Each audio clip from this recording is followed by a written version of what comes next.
membahas tentang ahwal qulub, keadaan qalbu. Ada yang bernama khatir. Khatir itu sesuatu yang melintas di qalbu. Ada yang lebih canggih dari itu, kita bahas malam ini. Namanya warid. Apa namanya? Warid. Warid dari bahasa Arab, dari kata warada. Pernah mendengar istilah dalam ilmu hadis asbabul wurud. Asbab wurud. Kalau Quran asbab nuzul, karena Quran dari Baitul Izzah, dari langit turun. Maka disebut asbab nuzul, sebab turun. Nabi SAW fisiknya ada di bumi. Maka apa yang muncul dari kalam Nabi, apa kondisi sebelum Nabi berbicara, berbuat, disebut dengan asbabul wurud. Tapi itu istilah ahli hadis. Setiap ilmu ada istilah yang berbeda. Dalam ilmu qalbu ada yang disebut warid, tapi sesuatu yang datang ke dalam qalbu. Dan warid ini pasti baik. Beda dengan khatir. Kalau ada bisikan dalam pikiran kita, itu belum tentu benar. Tapi kalau warid ini pasti benar. Saya mau tanya, Bapak Saudara makan Allah, dulu pernah zikir nangis? Pernah nggak? Yang nggak pernah nangis, ya salam ya. Kerasnya hati kita ya. Itu gunung kalau hujan keluar Pak, air mata air muncul. Bahkan di musim kering pun masih bisa memancarkan air.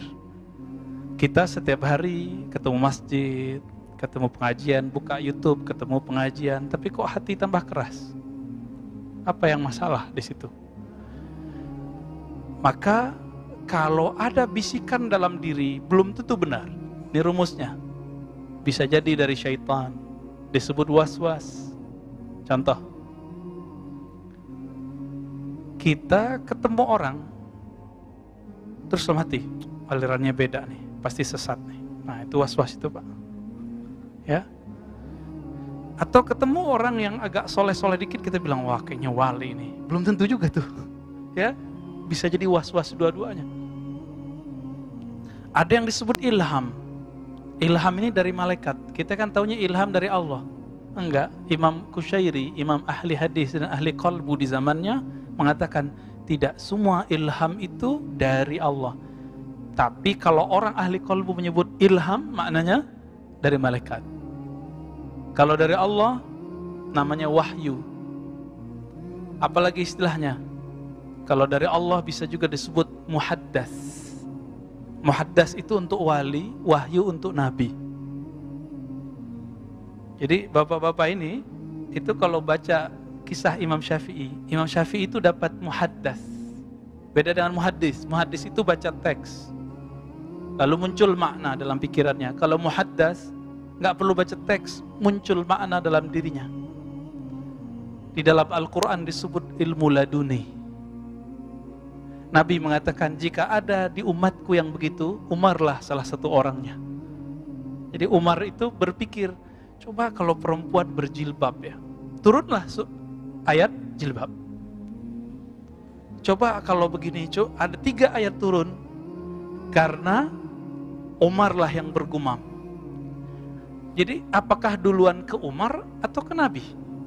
Kan Nabi yang dapat wahyu, kenapa Umar yang berkomentar?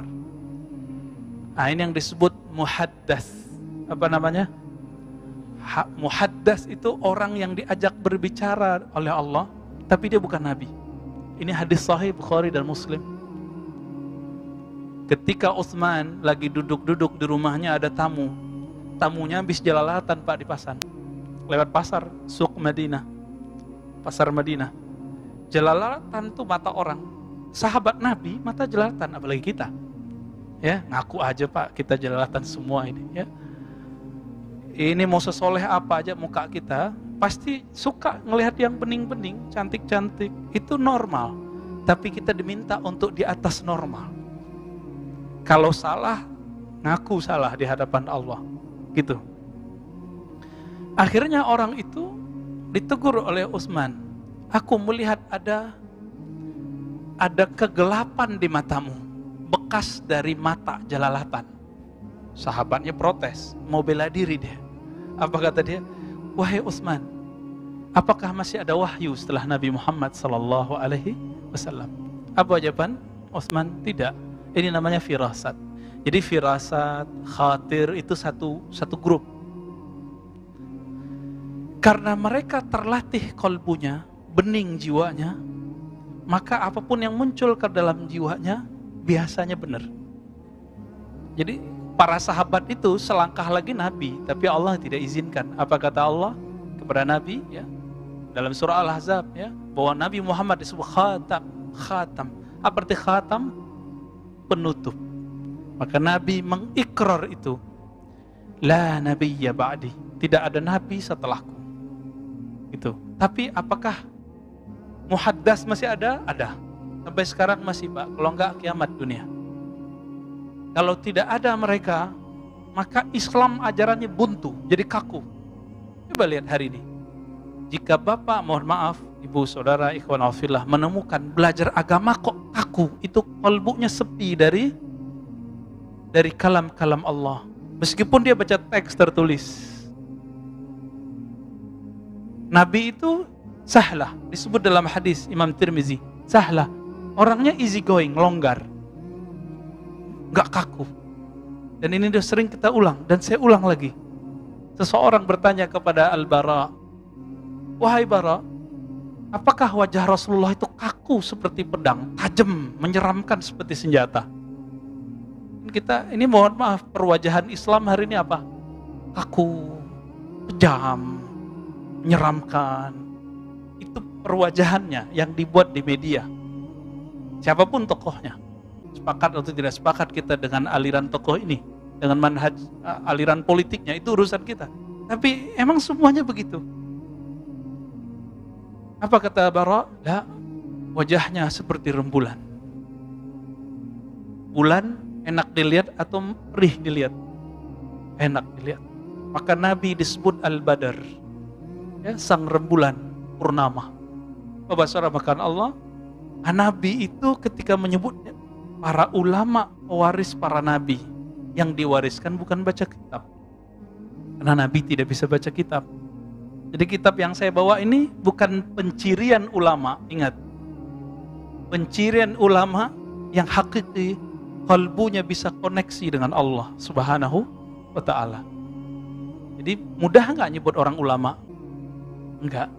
Jadi pakai kopiah begini, terus pakai gamis kayak saya, bisa jadi ulama? Belum tentu. Kalbunya muhdas atau tidak? Muhaddas atau tidak? Ya. Kalbunya pernah diajak bicara nggak oleh Allah?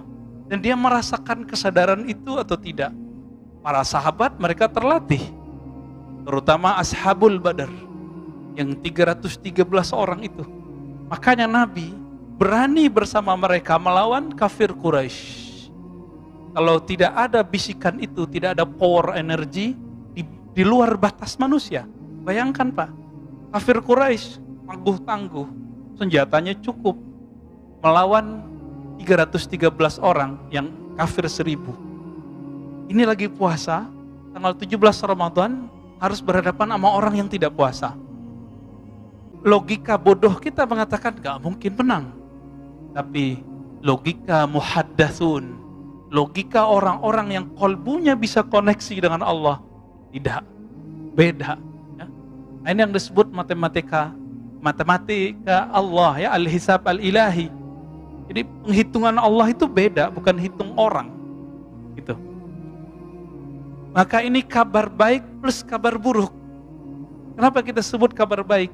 Ternyata kita nggak usah takut meskipun kita sedikit. Tapi kabar buruknya, ya kita sedikit Pak. Gimana, siap nggak?